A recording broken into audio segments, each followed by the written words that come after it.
Hello friends, today we will start a new topic and discuss what is SDS page.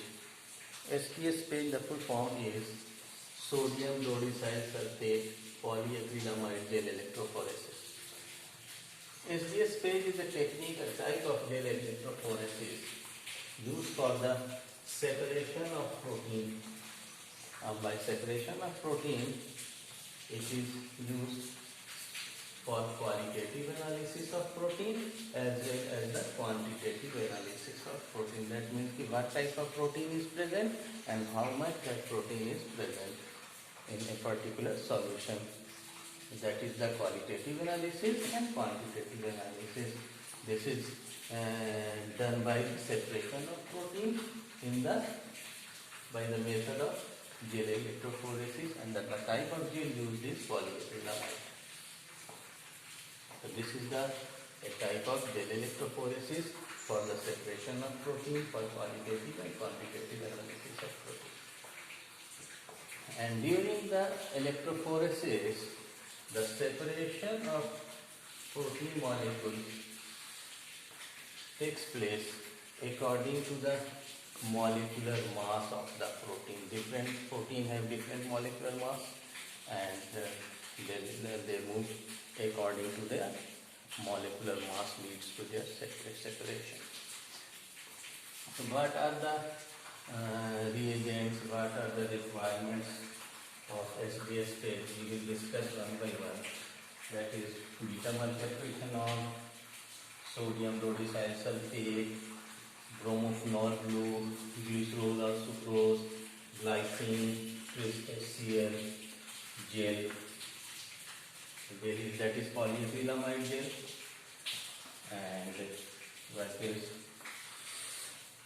Kumasi blue, brilliant blue, and buffers. Buffers are also one is loading buffer,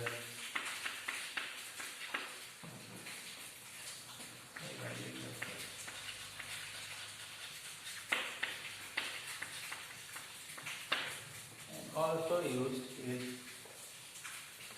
in the gel. Also buffer used in the gel, that is the stacking buffer, resolving buffer, which is used in the stacking gel or formation of stacking gel or resolving gel. These are the different type of gels. We will discuss that. We will discuss in the next class. Here we will discuss what are the function of beta-maltodextrinol, sodium rhodocyl sulfate, and the bromophenol blue or glycerol. The first we will discuss about, in the beginning of SDS page, the protein sample is heated in the presence of beta-maltodextrinol and sodium rhodocyl sulfate. These two are used along with the protein solution in the beginning of SDS page, and these three are heated. And what are the functions? We will discuss here. These two are important components used in the sodium SDS page. Here I have tried to explain this. The role of beta-maltodextrinol and sodium rhodocyl sulfate in SDS page. Suppose this is the protein molecule. So this is the protein molecule. These protein molecules folds by different bonds like hydrogen bonds, hydrophobic bonds, ionic bonds, van der Waals forces, and some covalent bonds like disulfide bonds. So other bonds are broken simply by heating or providing certain physical conditions. But in the case of covalent bond, it is broken by providing a specific condition So this beta-mercaptoethanol, this is a reducing agent. This is a reducing agent used, and this the beta-mercaptoethanol breaks down the disulfide bond present between the amino acids of the protein molecule, resulting in their folding. And this folding is important for the function of amino protein, but this specific folding gives it a specific function. The specific function of a protein is attributed to its specific folding in the space. So once these disulfide bonds are broken, this whole protein molecule will becomes an extended structure. So these bonds are broken down, and this protein molecule, which one previously was a folded molecule, becomes extended due to the breakdown of this disulfide bond.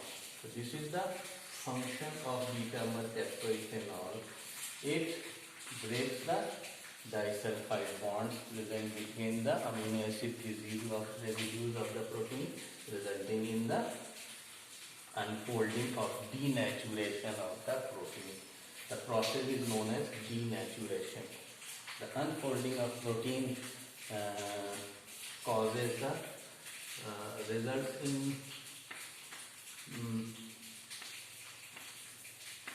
loss of function of that protein. That results in loss of the function of the protein. That means its nature of the protein becomes lost, or its function becomes lost,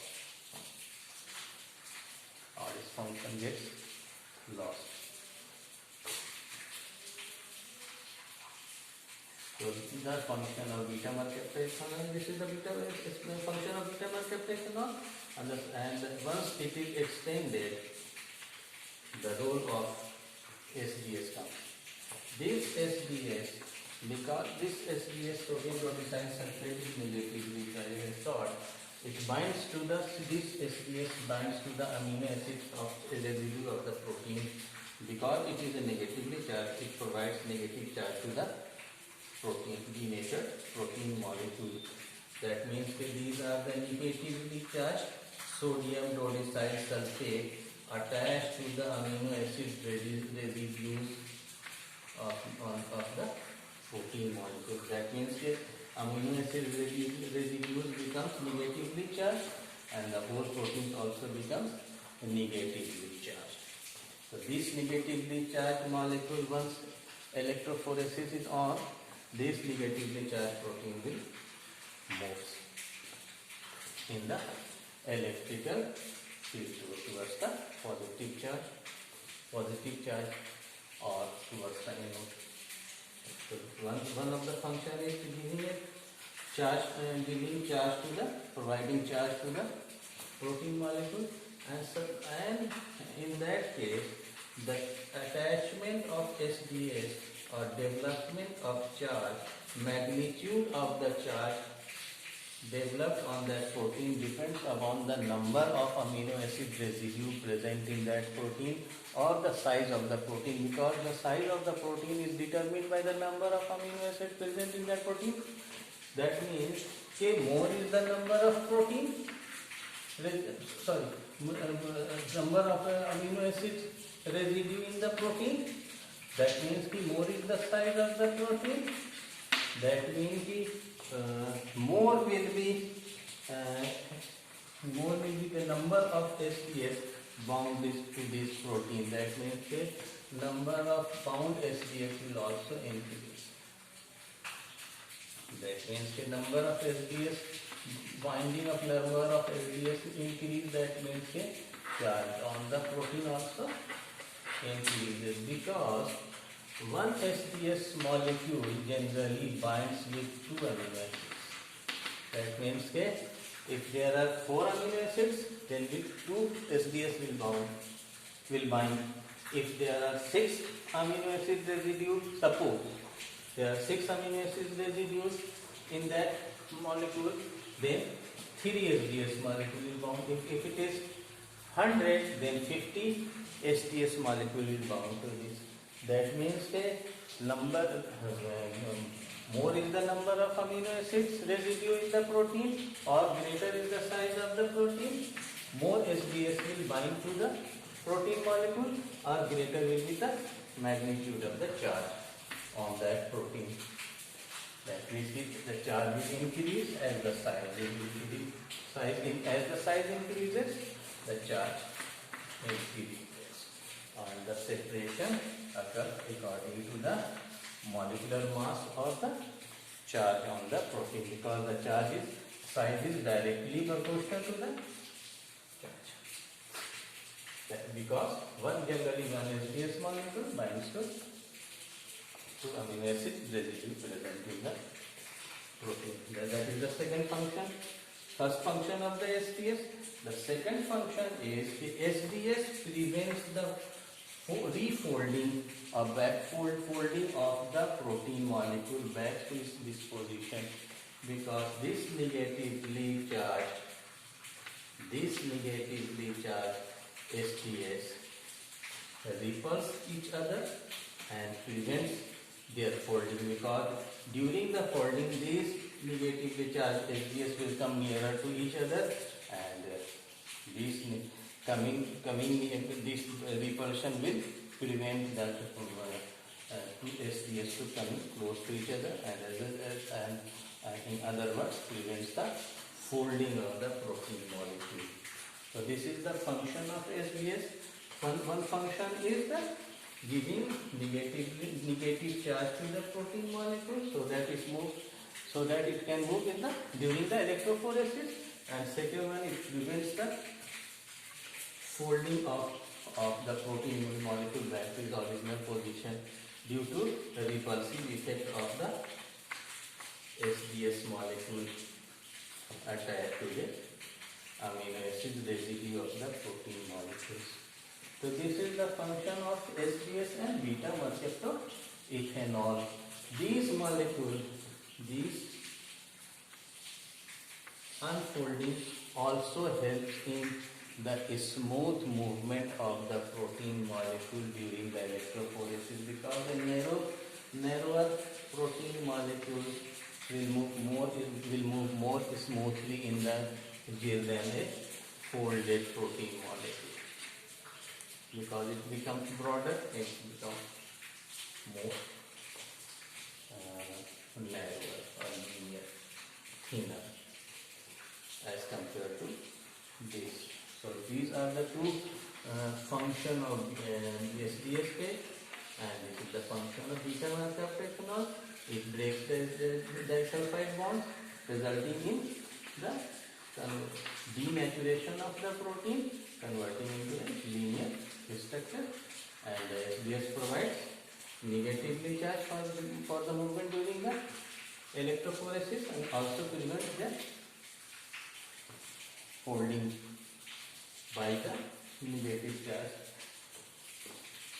Okay, so this it was today we'll discuss about the function of mercaptoethanol and sodium rhodecyl sulfate.